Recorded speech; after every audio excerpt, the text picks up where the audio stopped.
ఏకలవ్య భవనాన్ని త్వరగా పూర్తి చేయాలని ఎమ్మెల్సీ కల్వకుంట్ల కవిత ప్రభుత్వాన్ని డిమాండ్ చేశారు. ఏకలవ్య కార్పొరేషన్ ఏర్పాటు చేయాలి అన్నారు. ఏరుకుల సామాజిక వర్గ సమస్యల పరిష్కారానికి కృషి చేస్తాను అన్నారు.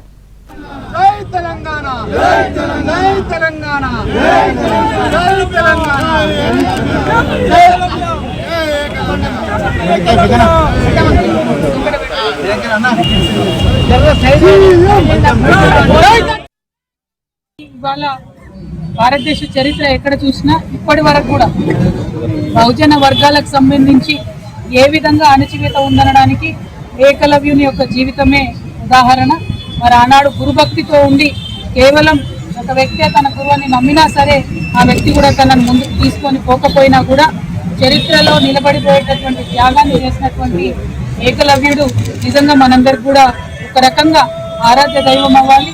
కేసీఆర్ గారు ఆనాడు కట్టించినటువంటి భవనం ఇవాళ కనీసం పూర్తి చేయలేని పరిస్థితులలో రాష్ట్ర ప్రభుత్వం ఉండడం చాలా దారుణం. ఏకలవ్య భవనం తప్పకుండా త్వరితగతిన పూర్తి చేయాలని ముందుగా కాంగ్రెస్ ప్రభుత్వాన్ని నేను డిమాండ్ చేస్తా ఉన్నాను. అదేవిధంగా మరి ఎస్ స్కీమ్ YES అంటే ఎరుకల ఎంపవర్మెంట్ స్కీమ్ అనేటటువంటి పథకాన్ని గౌరవ పెద్దలు కేసీఆర్ గారు ఆనాడు ప్రవేశపెట్టడం జరిగింది. దాన్ని ఇప్పుడు ప్రభుత్వం కంప్లీట్ గా తుంగలో